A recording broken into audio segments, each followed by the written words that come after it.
sangat kula hormati ya, teman Bapak kawula Kiai Haji Masbuhin Faqih, yang terhormat Kiai Haji Robah Maksum, yang terhormat Kiai Haji DRS Abdus Salam MM selaku Rektor Inkafa, semua teman-teman dosen hadirin sedanten ingkang kula hormati, mahasiswa-mahasiswi yang sangat saya hormati. Tadi sudah dikatakan oleh MC, di antara alasan saya datang karena bapak saya ini temannya Kiai Masbuhin.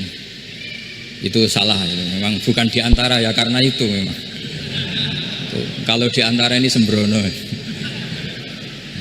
Karena kalau saya datang karena kalian itu dosa besar. Saya ini di rumah punya ibu sudah sepuh, punya pondok. Artinya saya punya kewajiban. Secara fikih kewajiban itu hanya bisa digugurkan oleh wajibun a'dhamu minhu, oleh kewajiban yang lebih apa? Besar. Kayaknya kalau mahasiswa-mahasiswa di sini tidak cukup untuk mengganti kewajiban itu. Sehingga saya berkali-kali memaklumatkan diri, yang undang saya nggak pernah sepuh itu dosa. Karena menggugurkan kewajiban yang lebih apa? Besar. Jadi teorinya gampang. Kalau ngundang sampean tuh mesti boleh karena nggak punya kewajiban. Jadi di rumah ya nggak punya pondok. Terus ibu sampean kalau sampean di rumah ya sumpek bocah kok nganggur gitu. Jadi fikih itu harus jelas. Saya ini pengagum fikih. Jadi saya di rumah punya ibu, saya ulang lagi, sepuh, butuh perhatian saya dan saudara-saudara saya, punya pesantren, sehingga artinya punya kewajiban. Ini sekaligus maklumat bagi yang ingin ngundang supaya ngukur dosa ndak yang ngundang Gus Pak itu. Bukan kebaikan atau ndak, tapi dosa apa enggak gitu. Artinya yang bisa menggugurkan kewajiban secara fikih itu hanya kewajiban yang lebih apa? Besar. Kayaknya ndak akan terjadi kecuali temannya bapak saya atau pernah guru-gurunya guru saya. Misalnya Lirboyo, nanti Sakban ngundang saya 2 begini ya, ini kan abahnya Kiai Masbuhin juga namanya Faqih, gurunya juga Kiai Abdul Faqih. Saya berharap anak-anak Inkafa ini nekuni utamanya itu fikih. Fikih itu penting sekali. Kata Sayyid Ali yang Shahibu Simtud Durar itu, wabihi qiwamus syariah, yang bisa mengawal syariat itu hanya fikih. Fikih itu ya kalau yang paling gampang tentu kita misalnya punya Fathul Qorib, Fathul Mu'in, Fathul Wahab. Tapi yang faham betul, mesti faham itu ngelotok setengah hafal.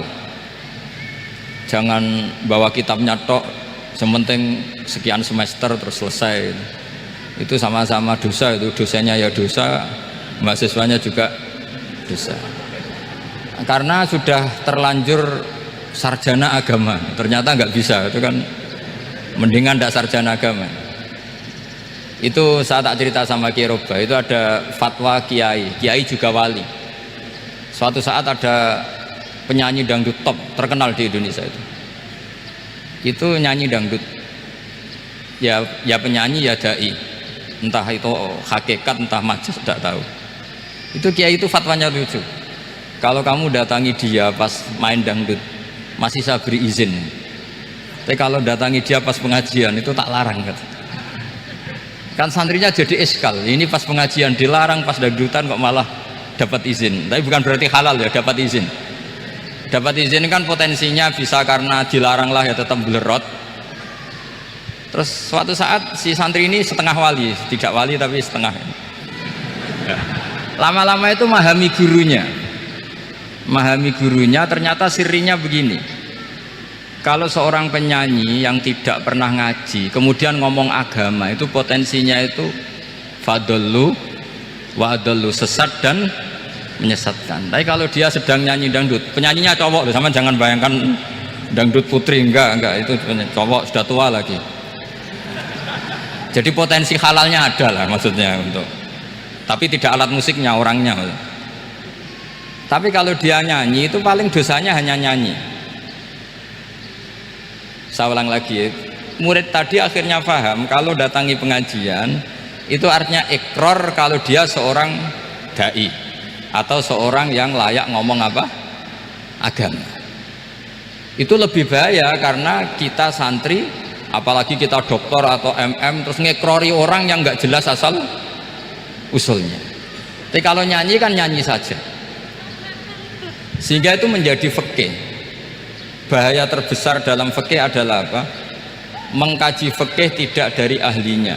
Ya seorang lagi ya, mengkaji fikih tidak dari apa? Ahlinya. Nah kenapa demikian? Begini, saya beri contoh.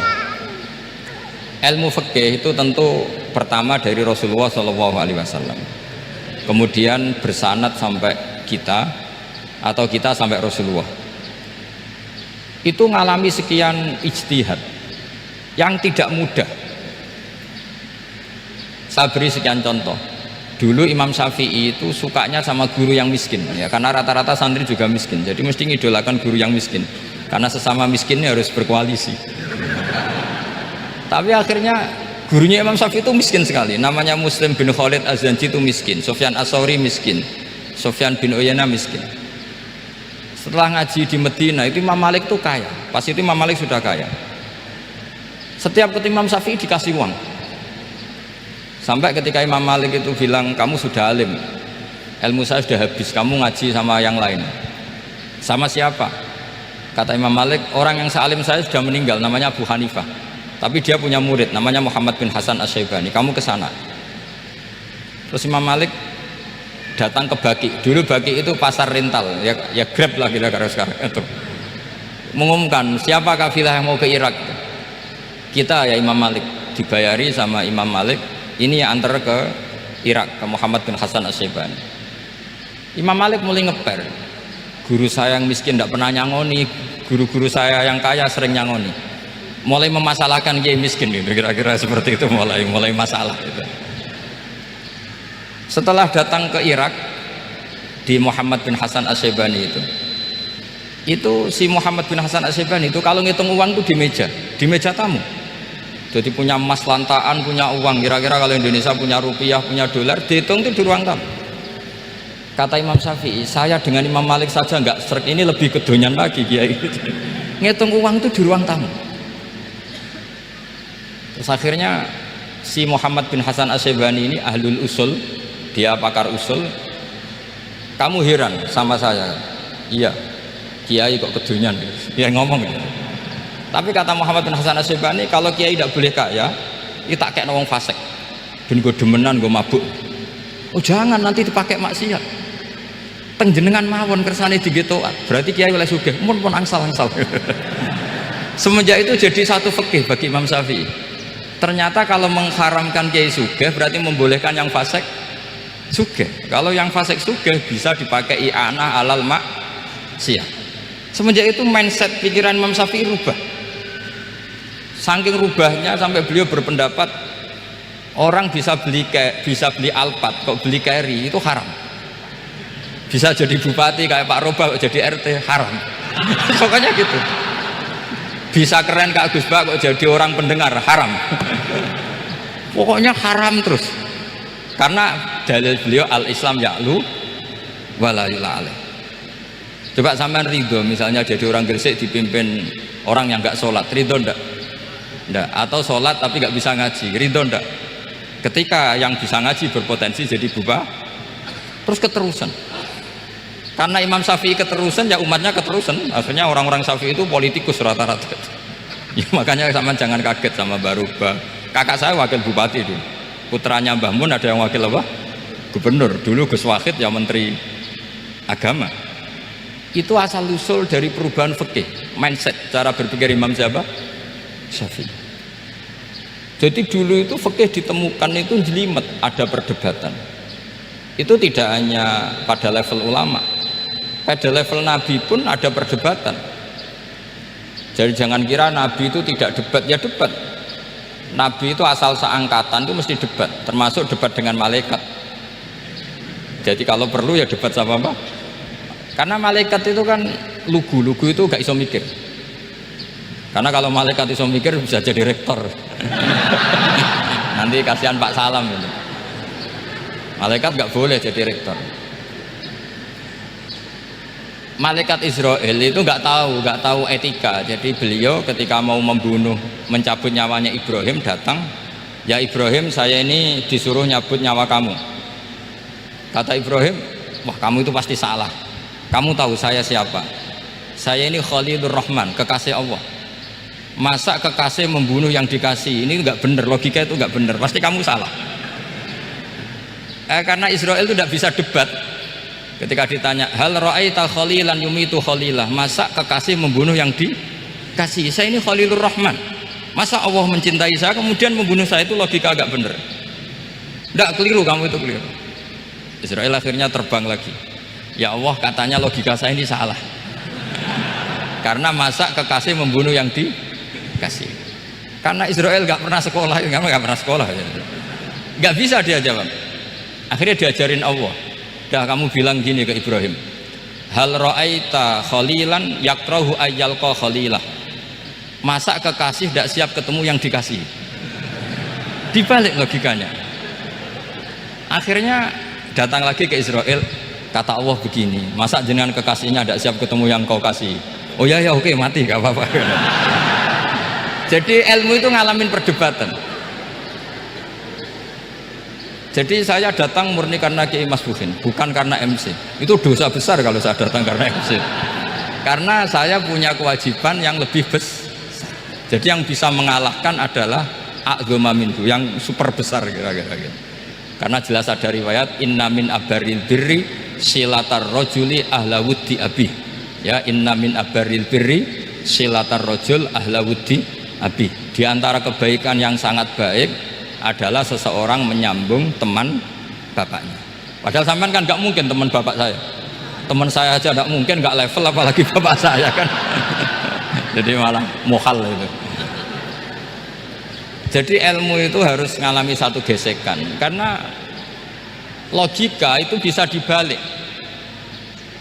Nah karena ilmu itu mengalami satu gesekan, satu logika yang bisa kayak iya kayak enggak, sehingga jargon di dunia ijtihad itu begini, ra'yuna shawabun yahtamilul khata' wa ra'yuka khata'un yahtamilus shawab. Pendapat saya benar tapi mungkin salah, tapi pendapat kamu taruhannya salah dulu tapi ya mungkin benar. Jadi mustahid, kalau ketemu mustahid itu lucu ngomongnya itu, ra'yuna shawabun yahtamilul khata', pendapat saya tarifnya benar dulu tapi ya mungkin salah. Kalau pendapat kamu salah tapi ya mungkin benar atau mungkin bisa salah, ya tidak tahu, pokoknya mungkin benar. Nah kenapa demikian? Begini, di luar masalah tauhid, seorang lagi di luar masalah tauhid itu tentu ada masalah-masalah yang sifatnya ijtihadiyah. Ya saya ulang lagi, yang sifatnya apa? Ijtihadiyah. Dan ijtihadiyah ini nggak pernah selesai karena muqtadul hal, konteks kesejarahan maupun konteks kesempatan itu tidak sama. Dulu kiai-kiai itu ngaramkan dasi, ngaramkan celana, karena yang celananan yang dasinan itu penjajah, sehingga mantasabbaha biqaumin fahuwa minhu. Tapi lama-lama kiai-kiai itu ya pakai dasi, pakai celana. Ya karena dianggap sudah tidak mantasabbaha biqaumin fahuwa minhu. Ini ngalami pergeseran. Semua ijtihad itu ngalami pergeseran. Lalu pertanyaannya begini, lalu ijtihad apa Gus yang permanen? Yang permanen ya ijtihad dengan alatul ijtihad, dengan alat-alat apa? Ijtihad. Saya beri contoh misalnya begini. Nabi Musa itu yang ngalami ijtihad. Kata beliau karena kangen Allah, itu ingin melihat Allah karena kangen. Rabbi arini anzur ilai. Qala lan tarani walakin anzur ilal jabal. Ya sudah, namanya orang kangen ya ingin melihat, ya sudah gitu aja. Sehingga ahli ilmu kalam itu berdebat. Kalau kata ahli sunnah, karena Nabi Musa minta ingin melihat Allah, berarti melihat Allah itu jaiz, mungkin. Karena Nabi gak boleh bodoh meminta sesuatu yang mohal. Maka antipatinya ahli sunnah terhadap pendapat Mu'tazilah itu antipati.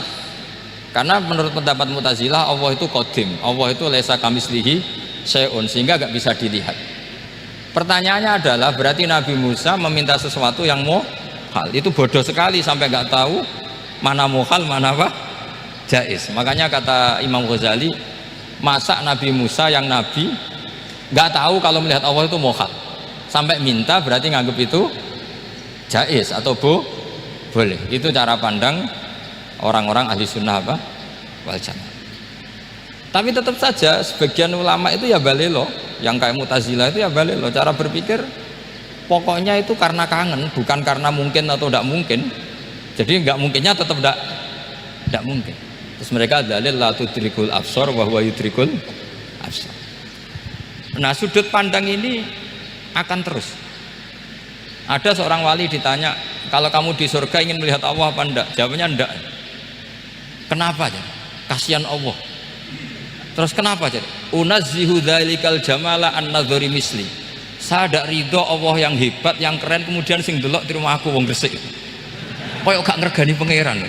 Sebenarnya sing delok Allah ben golongane Nabi Muhammad, Nabi Ibrahim, kowe ora usah ngilangi keren maksudnya itu. Jadi ada ulama itu jadi wali kalau sholat itu karena di soft belakang, tapi jangan ditiru.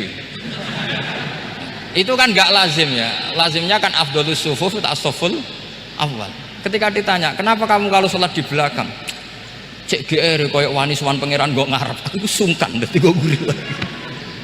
Kalau sampean kan karena males bukan karena sungkan.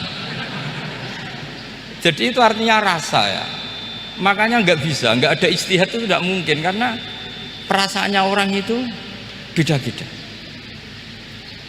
Itu Sayyid Abdul Al-Haddad itu kalau ngendikan masyhur, man da'a li dzalimin bil baqa faqad ahabba yusawwah fi ardi. Orang yang mendoakan orang fasik masih hidup gak mati-mati itu berarti suka kalau Allah dimaksiati di buminya.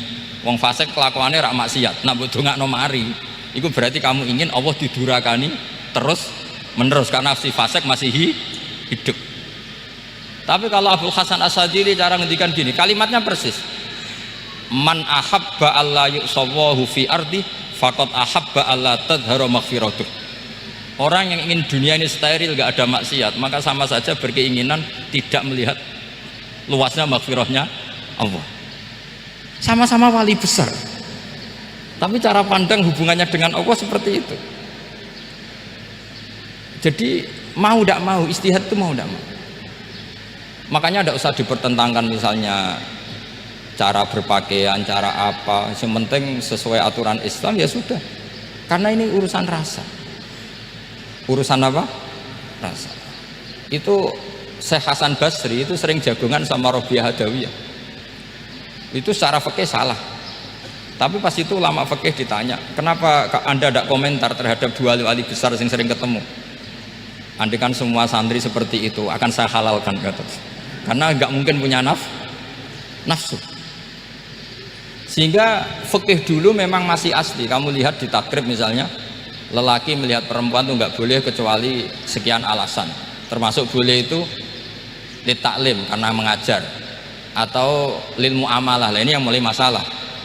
Ada warung kopi penjaganya cantik, santri-santri ngopi. Ini lil muamalah kan kasus ya. Mau disalahkan tuh ada takbirnya. Mau dibenarkan ini jelas fasik kan, jelas fasik. Maksudnya sudah fasik sebelum itu ditambah itu jadi fasiknya permanen. Nah pertanyaannya adalah kalau kamu ngajar mbak-mbak kemudian hafal yang cantik yang enggak, itu taklim lin nazar apa nazar li taklim? Itu taklim apa modus? Makanya kalau ngopi cari bakul yang cantik itu muamalah untuk nazar apa nazar untuk muamalah? Loh kalau saya ngopi dengan kiroba pasti halal. Karena begini, berjalan saja bareng capek nggak tahu itu warungnya siapa terus berhenti ngopi, kebetulan bakule cantik, nah itu mungkin halal karena kan saya tidak milih-milih ingin ngopi kebetulan bakule cantik. Kalau kamu kan nggak apal daftarnya wah itu mesti haram itu mesti haram itu, karena berarti kan kamu menjadikan ngopi ini modus. Gue jagani nak takok pangeran, lo kok nazar muamalah gusti muamalah itu mesti modus. Maka fikih itu harus dikawal oleh tasawuf. Kalau ndak semua hukum fikih bisa diakalin. Makanya Imam Bukhari punya satu bab namanya Kitabul Khiyal, bab mengkhilaf fikih. Beliau itu antinya sama Abu Hanifah itu luar biasa. Nggak ada ulama dibenci Imam Bukhari kayak Abu Hanifah. Masyhur itu.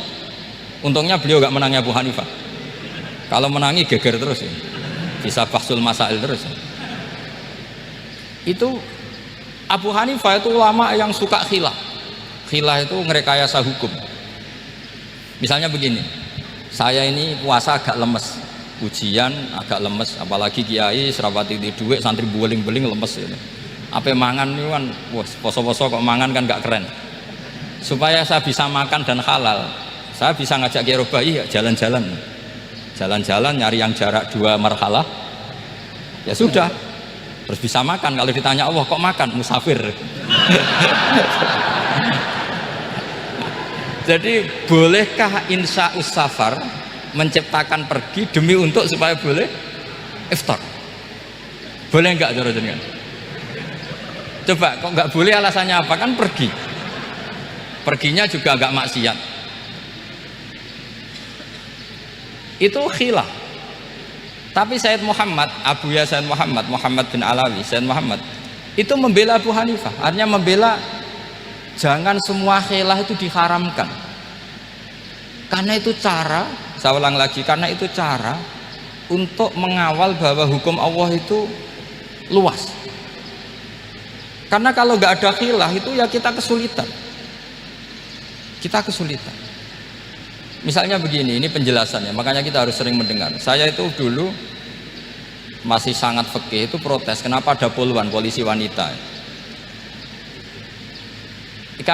Itu kan pekerjaan cowok ya, pekerjaan pria.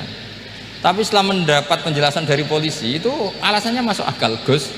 Kadang-kadang orang nakal itu menyembunyikan narkoba itu di alat wanitanya. Itu kalau semua lelaki polisi kayak jenengan itu kan masalah itu. Sehingga memang harus ada polisi wanita karena sebagian pengedar narkoba itu perempuan dan menyembunyikannya di tempat itu. Kalau semua polisi cowok kan nggak kebayang. Sehingga kita akhirnya mendengar membolehkan polisi itu wanita. Ada wilayah yang harus wanita. Begitu juga ada pertanyaan, kenapa sih dokter kandungan itu cowok? Saya punya banyak santri yang muhibin saya itu dokter kandungan. Tak tanya, kamu itu kok cowok kok jadi dokter kandungan? Kan pekerjaannya seperti itu. Dia jawabnya lucu. Dari 10 yang tes jadi dokter kandungan, itu yang cewek itu lulus 2, yang cowok lulus semua. Karena ketika cewek dites melihat ketuban pecah darah itu langsung pingsan. Sehingga yang secara psikologi dablek itu kan memang lelaki. Jadi serah wongnya sewakit santai. Kadang nggak lahir-lahir dinteni nang jopo rokokane santai. Itu kalau cewek yang jadi dokter kandungan itu nunggu jam 11, jam 4 sudah pingsan. Nah ini cerita, bukan berarti saya menghalalkan, enggak. Kita harus mendengar, saya ulang lagi, kita harus apa? Dan itu setelah mendengar itu nanti jadi disiplin ilmu, yaitu namanya fikih. Saya berkali-kali cerita di mana-mana cerita, fikih itu harus dievaluasi karena ini masalah furu'iyah. Saya berkali-kali cerita di mana-mana cerita. Hukum berteman orang fasik gimana? Pasti orang jawab haram karena takut ketularan orang fasik. Tapi kalau dibalik, hukumnya bina orang fasik gimana? Ya baik, umatnya Nabi bisa bina kalau berteman. Kamu bisa bina orang fasik tanpa berteman? Gak bisa. Jadi kalau dibalik, hukum berteman orang fasik gimana? Haram. Hukumnya bina orang fasik baik, bisa bina kalau berteman. Berarti berteman orang fasik ya terus nanti pada level lapangan sih gampang. Kalau yang soleh membina yang fasik dan yang fasik ketularan yang soleh, maka ternyata baik. Kalau yang soleh ketularan fasik ya berarti ternyata buruk. Tapi kan hukum masa nunggu kenyataan, kan jadi nggak hukum. Di mana-mana hukum itu kan ada asumsi, karena ini masalah ijtihad. Nah itu yang dilakukan para ulama kita. Jadi sampean harus mengkaji fikih secara detail, karena tidak hanya kita yang khilaf. Nabi-nabi juga khilaf dalam menentukan dakwah ilallah.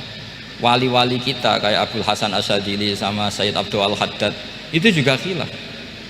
Imam Ghazali ya khilaf. Imam Suyuti itu kalau ketemu Al-Qastolani itu saling tidak nanya, saking nggak cocoknya, masyhur itu. Jadi ulama ya ora cocok. Bedanya nak saiki perkara partai. Kalau orang dulu enggak, karena pakai asumsi, karena memang susah. Nggak, misalnya saya tak bedai, tak beri yang di, nggak, misalnya ada orang rukuk kemudian ngentut, itu sholatnya batal apa enggak? Enggak, jawab saja.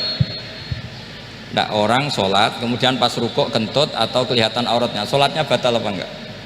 Batal. Lah itu keliru nih sampean, itu salah dosennya mesti itu.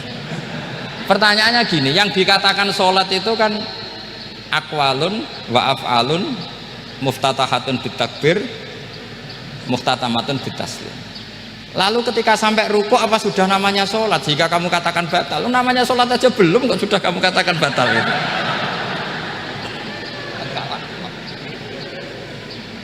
Iya kan? Jadi kalau aku mau sholat pas rukuk ngetut batal atau ora? Mestinya jawaban yang benar, ya ora sholat jadinya gitu. Karena kalau dikatakan sholat, definisinya harus sampai salah. Tapi kan kita nggak mungkin ngomong seperti itu, kan dianggap majnun. Padahal itu yang benar, yang punya kecerdasan. Nah makanya pertanyaannya, fikih itu ngikuti bahasa awam apa bahasa istilah? Kalau ngikuti bahasa awam ya kayak tadi, sholat kok pas rukuk kentut maka batal. Sebenarnya yang batal itu sholatnya apa rukuknya? Nah makanya terjadi perdebatan. Kalau yang pakar-pakar usuli itu salah istilah itu nggak mau. Saya ulang lagi, kalau pakar-pakar usuli itu salah istilah itu nggak mau. Terus misalnya tak beri contoh lagi. Kalau imam itu sudah salam pertama itu yang rukun kan salam pertama. Berarti setelah salam pertama imam sudah keluar dari sholat apa belum? Sudah kan? Yakin? Ya sudah. Sekarang sama tak bedai. Lalu makmum itu kesunatan langsung berdiri apa nunggu imam salam kedua? Enggak, jawab saja. Nunggu salam kedua kan? Nah, itu kriminalnya sampai anda dalam sufi itu. Kriminalnya begini, berarti anda membolehkan makmum bergantung sama orang yang sudah tidak sholat. Kata kamu setelah salam pertama dia sudah tidak sholat, berarti kamu menginstruksikan makmum berhubungan dengan orang yang sudah tidak sholat karena sudah keluar dari sholat ketika salam pertama. Kalau kamu didebat gitu gimana jawabnya? Pusing kan?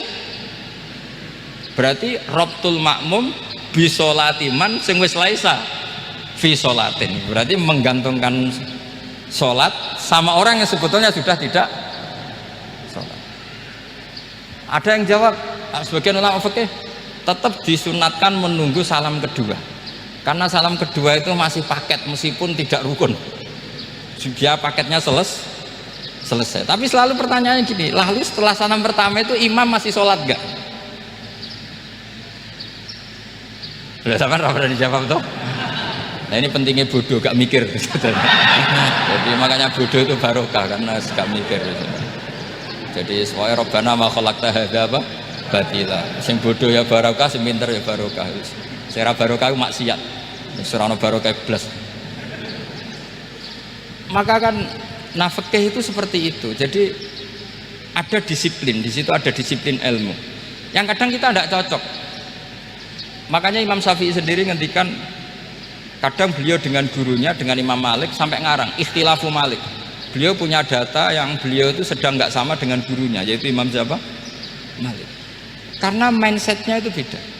Tidak sampai misalnya saya tanya, sholat itu harus menghadap kemana? Tidak, jawab saja.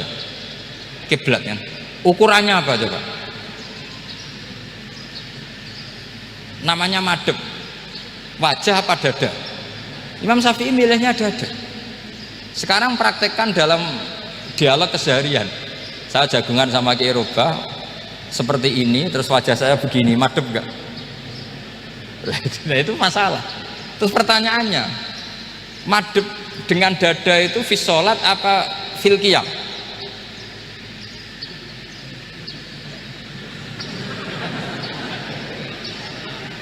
Loh enggak, kalau fi sholat pas sujud dada kamu madep mana coba? Kamu tidak pernah mikir kan?